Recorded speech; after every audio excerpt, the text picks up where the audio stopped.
O secretário de Defesa britânico disse que é improvável que a Rússia consiga ocupar a Ucrânia, já que as nações ocidentais prometeram 1,5 bilhão de euros a mais para ajudar a impulsionar os militares ucranianos em sua luta contra a Rússia. Ben Wallace destacou que a invasão da Rússia, abre aspas, vacilou, fecha aspas, e está, abre aspas, começando a fracassar, fecha aspas, já que 26 países concordaram em dar mais ajuda financeira e militar à Ucrânia em uma conferência em Copenhague, co-organizada por Wallace e pelo ministro da Defesa dinamarquês, o Morten Bødskov. E eu trago uma outra informação para os senhores a respeito do parlamento da Letônia, que diz o seguinte: a Letônia reconhece as ações da Rússia na Ucrânia como um genocídio direcionado contra o povo ucraniano e chama a Rússia de Estado patrocinador do terrorismo. Professor. Essa já é mais uma ação de diplomacia que, por mais que possa conter elementos reais, é inadequado. Você fazer uma acusação à Rússia de que ela é genocida ou que o governo russo é genocida, você praticamente estaria dizendo: os russos desejam o extermínio do povo ucraniano, que é um povo irmão. Essa é a realidade. É um povo de origem comum.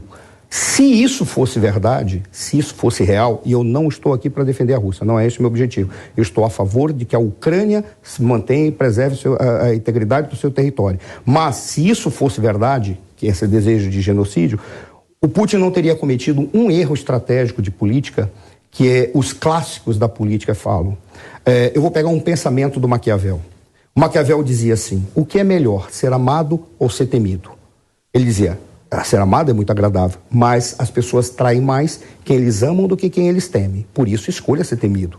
Mas seja temido sem ser odiado. Como é que você faz para não ser odiado? Você faz todo o mal de uma vez só e o bem em etapas. Por qual razão? Porque as pessoas tendem a esquecer com mais facilidade o bem que lhes é feito do que o mal que lhes é executado. Por que eu estou dizendo isso? Porque se o Putin tivesse realmente o desejo de extermínio, fazer um genocídio, ou a Rússia tivesse isso, teria atropelado a Ucrânia em 4 dias, que daria para fazer isso no início. Agora já não dá mais.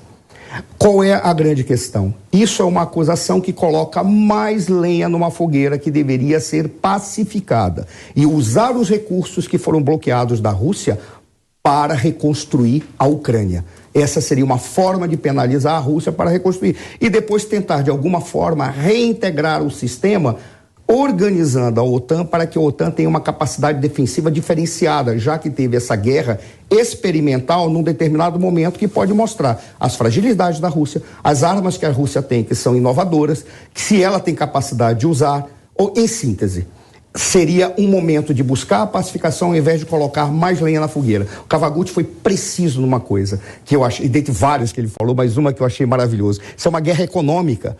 Os russos, aí, olha que coisa curiosa, na hora que os russos falaram, nós não podemos permitir que eles entrem na OTAN e na União Europeia. Na OTAN por quê? Porque afasta a fronteira da guerra para a nossa fronteira.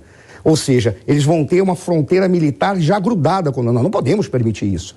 Mas a OTAN, a União Europeia também. Por quê? Porque se a Ucrânia entra na União Europeia, imagina a União Europeia ter essa quantidade de gás que a Ucrânia tem, que é a segunda reserva. E ali seria espetacular. E os russos não podem permitir isso, porque os russos pediram durante muito tempo para entrar na Europa. E os europeus não quiseram. Por culpa, talvez, dos Estados Unidos. Uma outra coisa que é interessante, levar o gás, que é um grande problema, se não sai de uma reserva que tem lá, você traz dos Estados Unidos, que seria viável, isso é gás liquefeito de petróleo. É um problema você conseguir transformar esse gás, depois de encapsular, depois você colocar em botijões, depois você transferir, colocar no navio e levar lá. Imagina o custo e o tempo para fazer isso. Isso não é economicamente viável. E o europeu não teria capacidade, a sociedade europeia não teria capacidade, dos países europeus não teria capacidade de arcar com isso. Bom, Kawaguchi, estrategicamente a gente está falando, quando a Letônia o parlamento da Letônia faz um pronunciamento desse, a gente tem que lembrar que a Letônia está a 890 quilômetros de Moscou. É como se a gente tivesse essa relação, como se fosse de São Paulo a Criciúma. É isso, é a mesma distância aproximadamente. Não é um risco? Sim, mas eu acho que esse é o ponto que explica essa fala. Eles estão tão próximos ali e eles têm uma ameaça real. Uma coisa é você avaliar a guerra estando aqui do Brasil ou você estando em Portugal. Agora, você sendo vizinho da Rússia, eu não censuraria a Letônia de fazer um discurso mais incisivo. Não tem como a gente criticá-los, mas eu concordo totalmente com o professor Suano. Chamar isso de a Rússia de genocida é muito cruzar a linha, não são genocidas. Aliás, eu acho que esse adjetivo genocida foi banalizado. A gente concordo totalmente no professor Suano, eles não estão tentando acabar com uma etnia específica. Eles estão fazendo uma guerra de conquista de território, eles são criminosos de guerra, eles fizeram muitos crimes de guerra, mas eles não são genocidas. Até o governante brasileiro foi chamado de genocida. Isso daí é uma banalização completa. Genocídio foi o que aconteceu da Alemanha nazista contra os judeus. Genocídio aconteceu o que os Hutus fizeram com os Tutsis. Agora falar que você está querendo acabar com uma etnia ou com um povo ali, isso aconteceu durante a Segunda Guerra. Agora, falar que isso está acontecendo na Rússia seria escalar demais o tom, eu acho.